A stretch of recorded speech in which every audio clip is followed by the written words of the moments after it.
Olá a todos, meu nome é Heloísa Pereira e estamos de volta aqui no Meteorologia para a Agricultura, trazendo nosso vídeo especial de tendências climáticas para os próximos meses. Vamos ver quais são as atualizações dos modelos baseado na previsão das oscilações climáticas. E é claro, no final do vídeo vamos responder as perguntas aqui dos nossos participantes do YouTube. Vamos lá para o nosso vídeo de hoje.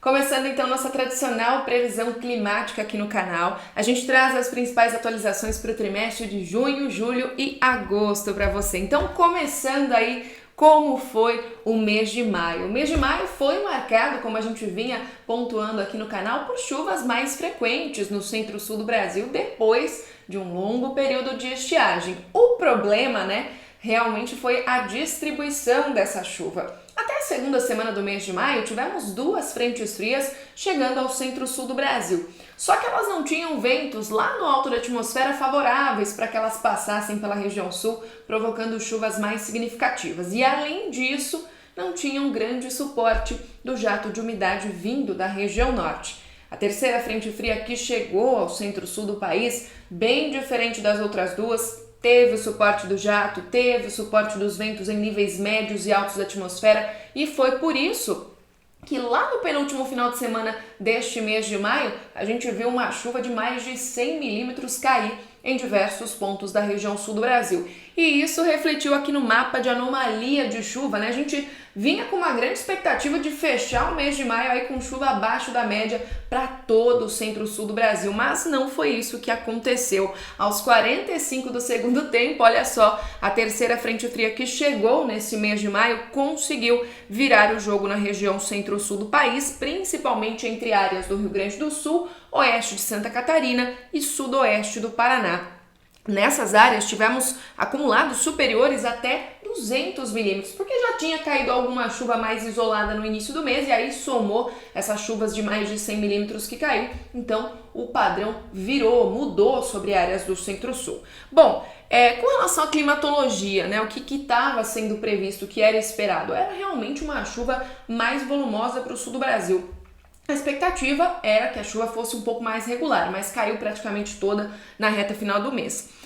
Em outras regiões, a gente teve um mês de maio marcado por tempo mais seco em grande parte das áreas produtoras de São Paulo. Então, milho, safrinha, áreas produtoras de hortaliça aqui do Cinturão Verde de São Paulo, registrando chuva abaixo da normalidade.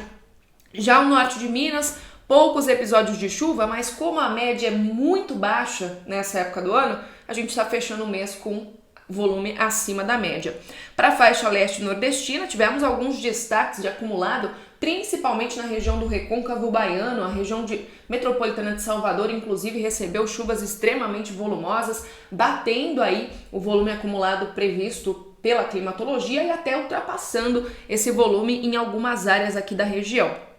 Bom, quando a gente olha para o interior do Mato Piba, a média também é muito baixa, então qualquer coisa que caiu ali de forma pontual serviu para passar da média e a chuva surpreendeu um pouquinho aqui nessas áreas entre o noroeste de Mato Grosso do Sul e o sudeste de Mato Grosso. Então pegou algumas áreas ali pantaneiras do Pantanal de Mato Grosso do Sul, algumas áreas ali a oeste da região. Então, essa chuva surpreendeu, ficou acima da média. Na verdade, as previsões vinham apontando para um cenário abaixo da média, tá bom? Eu puxei aqui alguns dados, interessantes de um relatório, inclusive da USDA, a agência americana que cuida da parte de agricultura, e eles estão monitorando a safra brasileira, Eles sempre trazem informações pra gente também. Com essa chuva que retornou para o sul do Brasil, o milho safrinha, que já tem 72% das áreas plantadas em fase de enchimento de grãos, foi beneficiado. Outras áreas, feijão, trigo também, que já tem 47% das áreas plantadas, Então eles estão plantando as áreas de trigo, foram beneficiadas aí por conta desse último episódio de chuva no sul. Além disso, a faixa leste nordestina, por conta dessas chuvas mais frequentes aí sobre áreas, inclusive áreas do sudeste baiano, Tivemos chuvas expressivas nas áreas de cacau do sudeste baiano. Então, a chuva também beneficiou essas áreas do leste nordestino. Além disso, alguns poucos episódios de chuva no Brasil Central favoreceram o avanço das atividades de colheita e tudo mais. O frio intenso que provocou geada em alguns pontos do centro-sul nessa semana, nessa última semana de maio, prejudicou principalmente as hortaliças. Esses foram os relatos que eu mais vi aí nas mídias, né? Os produtores, principalmente do Cinturão Verde de São Paulo, de outras áreas do sul do Brasil, comentando desses pequenos prejuízos aí pontuais por conta dessa geada. A gente vinha comentando, né, que o frio desse ano, diferente do ano passado, vinha no tempo certo, poderia ser mais intenso, um pouco mais duradouro, justamente porque no ano passado tínhamos a atuação de um El Niño forte, né? Esse ano é neutralidade, tá bom? Mas eu vou mostrar que a NOAA indicou aí um El Niño no começo desse ano, acabou configurando, né, pintando os quadradinhos de um índice que eles acompanham, mas não foi bem verdade, a atmosfera não respondeu como sendo um El Niño, tá bom? A gente já vai falar disso já já.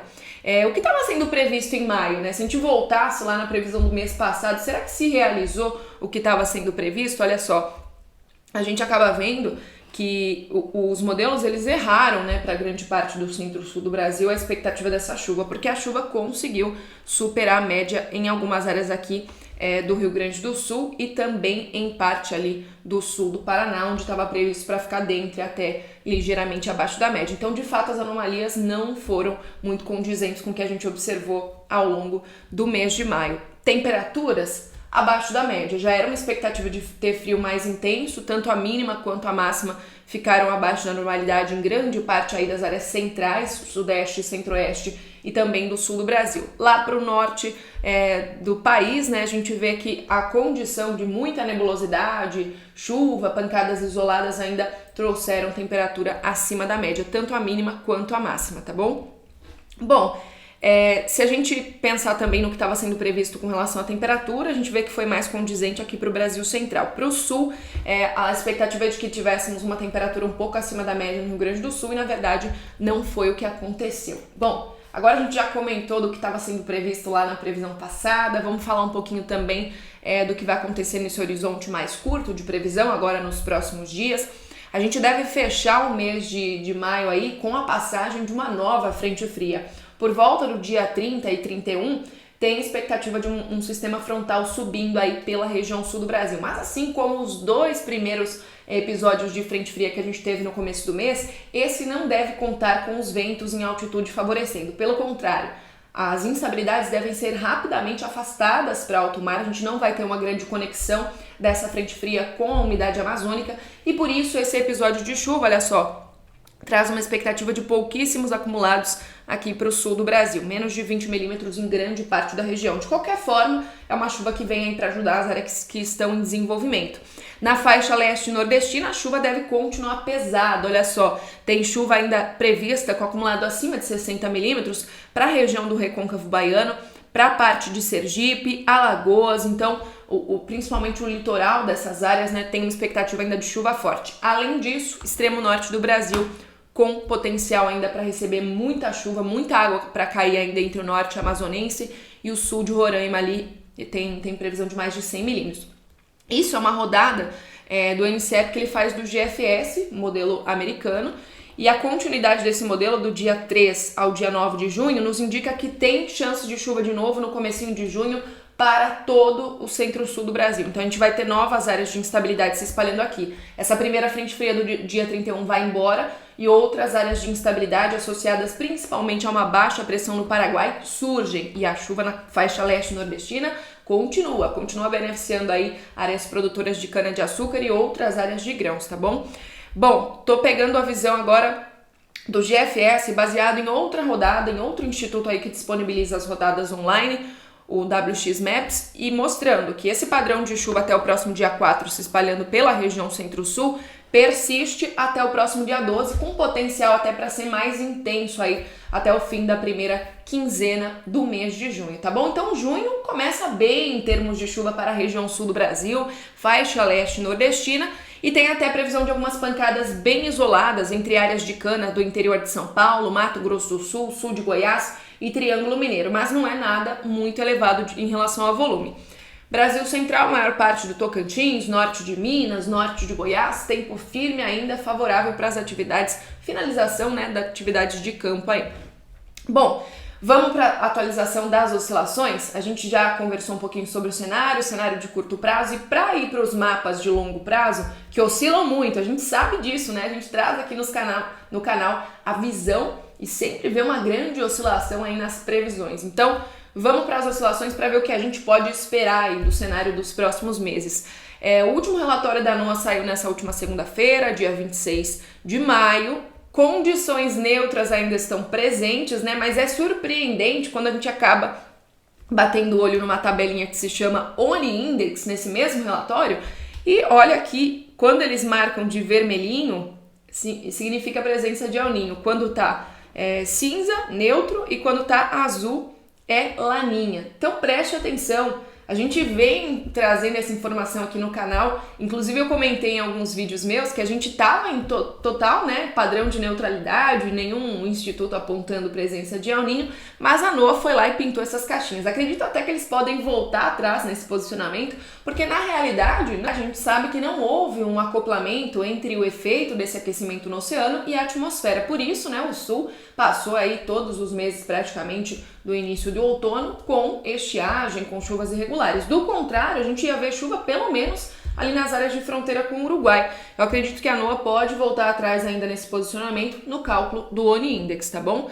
Agora, uma coisa mudou depois deles marcarem essa anomalia positiva aí sobre o Pacífico. A gente começou a ver que uma bolha de massa de água mais fria, que antes estava na subsuperfície aqui do Oceano Pacífico Equatorial, começou a subir e acabou aflorando aí na superfície, fazendo com que as anomalias, principalmente do 3.4, Ninho 3 e Ninho 3.2, ficassem negativas, né? Derrubou aqui as anomalias de temperatura de praticamente toda a porção do Oceano Pacífico Equatorial. Bom, e qual é a expectativa para os próximos meses, segundo a visão principalmente do CFS-V2, que é um modelo que a gente vai acabar vendo os mapas de previsão do tempo aqui no canal? Uma expansão desse resfriamento aqui nas águas do Oceano Pacífico Equatorial. Essa bolha de água mais fria deve se expandir aí por todo o oceano e se intensificar ainda mais no trimestre julho, agosto, setembro. A gente vê, né, uma intensificação aqui ligeira dessas anomalias se espalhando pelo Ninho 3.4. Pessoal, não vamos bater o martelo, novamente a gente segue em cautela nesse monitoramento, né? Eu sempre peço cautela aqui nas previsões, olha só, seguimos monitorando a possibilidade de uma laninha, muita cautela porque estamos, né, num período de baixa previsibilidade dos modelos. A gente sabe que é um período de transição, é um período que estatisticamente, né, no histórico de previsões, os modelos costumam errar bastante na previsão de anomalia de temperatura da superfície no Oceano Pacífico Equatorial. Então, muita cautela. Vamos olhar o que os modelos estão falando de novo, vamos ter o cuidado de ver que os membros aqui do CFS-V2 estão indicando continuidade desse resfriamento, mas nada de nomear o fenômeno antes da NOAA fazer isso, e talvez isso só aconteça se de fato se configurar no fim do ano, início do ano que vem, tá bom? Claro que é preciso lembrar, o sinal mudou. A gente passa de um período de aquecimento, neutralidade, para um período de resfriamento. Então, alguma resposta, alguma interação oceano-atmosfera, se possível, né, a gente pode esperar aí no decorrer dos próximos meses, principalmente estação de primavera, verão. A gente vai ficar de olho nessas possibilidades de uma interferência desse resfriamento nas previsões climáticas, tá bom? Por enquanto a gente segue com muita cautela monitorando, mostra aqui também o que um dos institutos também bastante renomados na previsão desse tipo de fenômeno nos dias, né? O IRI, o International Research Institute, também é uma agência americana, de uma universidade americana, na verdade, e no último relatório dele, no dia 14, projetou aqui um aumento, né, dessa possibilidade, probabilidade de ocorrência de um fenômeno laninha. A gente segue de olho e de olho também nesse resfriamento, que é uma mudança de sinal, é uma mudança de padrão que pode ter uma resposta na atmosfera no decorrer dos próximos meses, tá bom? Dito isso, vamos ver o que os mapas de previsão refletem aí pra gente no decorrer dos próximos meses. Eu trouxe a rodada antiga, ou seja, que a gente apresentou na apresentação passada, e trouxe a rodada mais atual. Vamos falar por região do Brasil? o junho já vinha sendo previsto positivo em termos de anomalia para áreas da faixa leste nordestina. Isso continuou aqui na maior parte da região e até se expandiu um pouquinho mais nessas últimas rodadas. Então, um cenário positivo aí para a cana-de-açúcar da faixa leste nordestina. No Brasil Central, a gente sabe que a climatologia não ajuda muito áreas de Minas, Goiás, Mato Grosso em termos de volume de chuva. A previsão nos indica menos de 25 milímetros nessas áreas durante o mês de junho. E apesar da última rodada estar um pouco mais otimista com relação à chegada dessa chuva, a gente sabe que mesmo que cair alguma instabilidade, é de forma bastante pontual e não é uma chuva que vem para trazer grande volume na região. Agora, o sul do Brasil chama atenção e também algumas áreas da região norte, né? A gente viu que passamos de uma anomalia neutra e ligeiramente negativa para algo bastante positivo. Então ele está enxergando inclusive uma conexão dessa umidade vinda de norte passando aqui para o centro-sul do Brasil. Então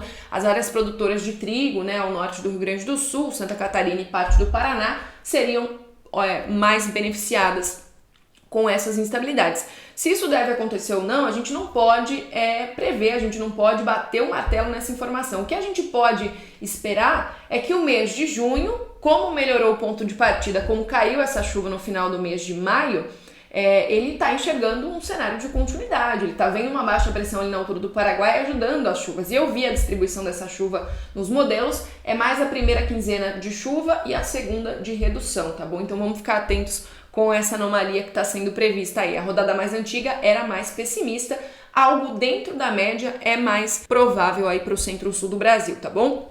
Julho não mudou praticamente nada, né? Mesmo o maio tendo melhorado, o junho tendo melhorado a previsão, maio melhorou a própria anomalia, junho melhorou a previsão, o julho ainda continua com um posicionamento de anomalias abaixo da média para algumas áreas do centro-sul do Brasil. A gente sabe que a média é alta, passa de 150 milímetros na região, pode cair um pouco menos que isso e, além de tudo, os episódios de chuva devem acontecer aí bem distribuídos ao longo do mês. Então, são chuvas frequentes, assim como aconteceu no mês de maio para o sul do Brasil, mas é um episódio ou outro que é mais forte e os outros menos significativos. Essa é a grande expectativa para o sul.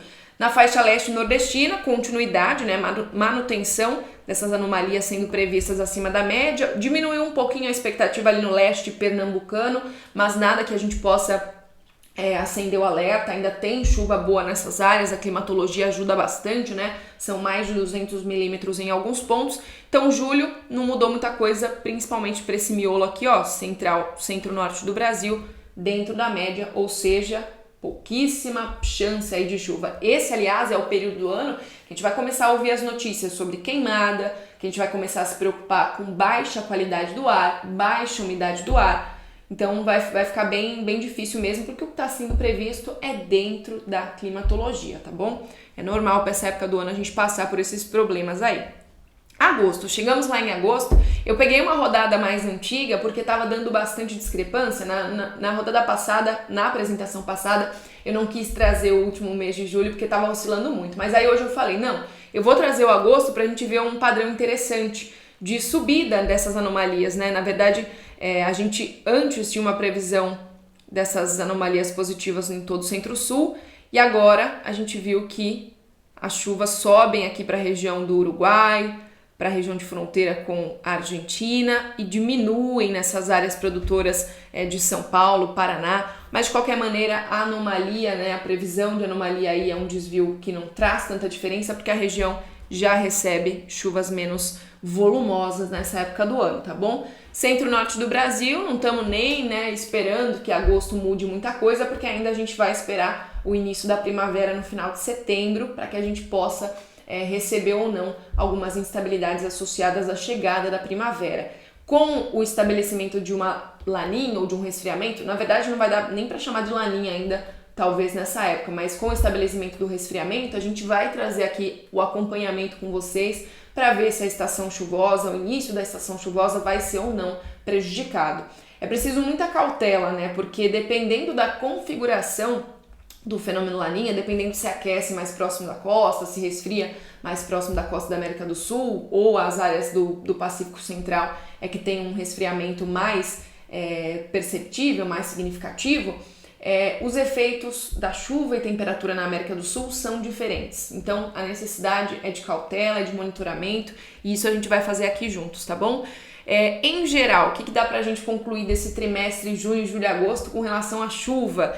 Que o tempo estável ainda segue favorecendo a colheita do café, então esses próximos 3 meses aí não devemos ter grandes problemas relacionados a isso. A gente fica de olho na temperatura, né, porque a temperatura caiu muito e ainda podemos ter outras ondas de frio ao longo aí do mês de junho, julho e agosto, só que isso é uma previsão mais de curto prazo, a gente vai trazer atualizações por aqui.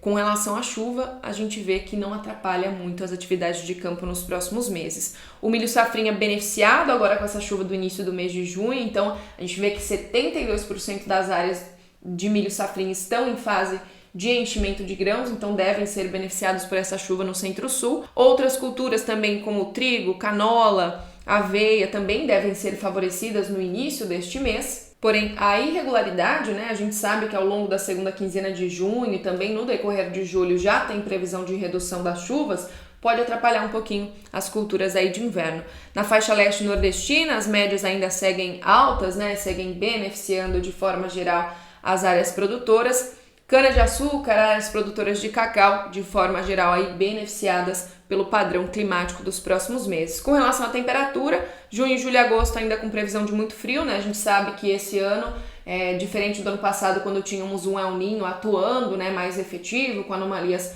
mais significativas, a gente teve calor acima da média, menos episódios de frio. Já esse ano a neutralidade nos trouxe o frio mais cedo, ele deve continuar com a gente com maior frequência, e apesar disso, quando a gente bate o olho nas anomalias previstas, a gente vê que todo o centro-sul está com temperatura ligeiramente acima da média sendo prevista. Esse padrão está persistindo para os próximos meses, mas vamos tomar todo o cuidado, porque não foi a realidade agora do mês de maio, e essa era a previsão também para o maio, né, ter uma temperatura ligeiramente acima da média em todo o centro-sul, e não foi isso que aconteceu, tá bom? A gente tem que ter muita cautela, e além disso, essas temperaturas abaixo da média em algumas áreas do Brasil Central nos dá indicativo de que o ar frio tende a entrar com maior amplitude no Brasil Central e chegar até algumas áreas do Centro-Norte, causando fenômeno de friagem também. Então vamos ficar de olho, porque apesar dessas anomalias estarem positivas, o frio esse ano tende a ser mais frequente, tende a chegar com intensidade, e esse é o padrão que a gente vem descrevendo aqui, tá bom? Esse é o final da nossa apresentação de tendência climática. Agora a gente vai lá pro YouTube, porque eu tenho algumas perguntas aqui que a gente vai responder. A Mira Leite: olá, você pode falar do Ceará, mês de junho, as chuvas? Moro em Santa Quitéria, meu nome é Tiago. Obrigada, adoro seus vídeos. Ele tá usando a conta do YouTube de alguém, né? Da mãe, da irmã, da namorada, não sei exatamente. Mas Mira Leite, na verdade, meu nome é Antônio Tiago. Tá bom, vamos responder a todo mundo aqui para falar um pouquinho do estado cearense. Eu vou voltar aqui nos mapas para mostrar para vocês que, olha, o Ceará, nessa época, começa, né, a ter a condição de tempo mais seco predominando no interior do estado, agora no mês de junho. Ainda tem algumas instabilidades previstas para o litoral, e depois, como a chuva fica muito intensa na faixa leste nordestina, acaba secando um pouco todo o interior do Nordeste e também a faixa norte. Então, tem alguma chuva prevista acima da média para o extremo norte, né, ao longo do mês de julho. A gente vê que essa anomalia já some aqui ao longo de agosto, mas não dá para esperar muita chuva nem irregularidade, não é a época, né? A gente viu a zona de convergência intertropical atuar de forma bastante expressiva ao longo desse comecinho de ano, né, nos meses aí do alto verão. Também a gente teve a presença dela até o início desse mês que passou, mas agora perdeu intensidade, subiu mais para norte, assumindo a posição climatológica dela, e portanto a chuva reduz bastante no estado cearense, tá bom? Bom, outra pergunta que a gente pode responder aqui hoje: olá, fala a previsão de Dias d'Ávila no estado baiano. Vamos lá, vamos responder a pergunta do Robson Silva, que sempre participa aqui com a gente também. Fico sempre de olho nas previsões aí para o estado baiano, né? Tem vários participantes aí, alô Adriano também lá da região de Irecê. E a gente vê que ele tá bem naquela região do recôncavo baiano que a gente comentou aqui, que teve muita chuva nesse começo de mês e ainda tem previsão para mais água. Nos próximos 10 dias são 30 milímetros acumulados previstos, mais ao norte a gente vê um potencial para mais de 60, então pode ser que essas instabilidades se desloquem aí para cima da região.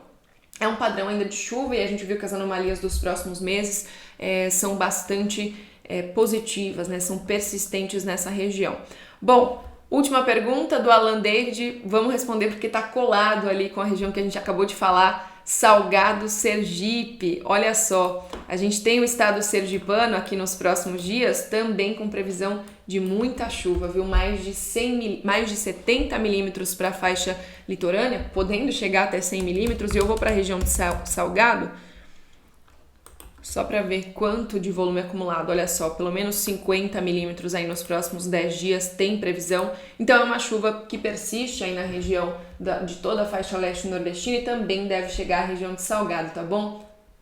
Bom, pessoal, obrigada a todos pela atenção. Esse foi mais um vídeo das tendências climáticas. Lembrando que o sistema climático é um sistema cheio de incertezas intrínsecas associadas à previsão. É bem difícil, né, fazer essa previsão de dinâmica da atmosfera, como que isso vai performar no decorrer dos próximos meses. E o importante é monitorar sempre qualquer atualização, por isso que a gente sempre está trazendo informações novas aqui para o canal, tá bom? Eu desejo a todos vocês um excelente final de semana, que vocês continuem se cuidando muito, muita saúde para vocês e toda a família. Queria agradecer a você que é nosso participante aqui do canal, que sempre manda mensagem pra gente. Eu fico sempre muito contente em ler. Às vezes a gente não consegue, por conta do tempo, responder todo mundo, mas eu leio as mensagens com bastante carinho e tô muito contente, né, que esse projeto que a gente está levando em frente tem dado certo, essa comunicação com os agricultores e agricultoras de todo o Brasil. Se você ainda não é inscrito no nosso canal, aproveita para se inscrever, curta e compartilha esse vídeo com seus amigos. A gente quer alcançar mais agricultores e agricultoras nesse Brasilzão aí e conhecer mais a realidade de cada um de vocês, tá bom? Eu desejo a todos vocês muita paz e saúde novamente e até o próximo vídeo.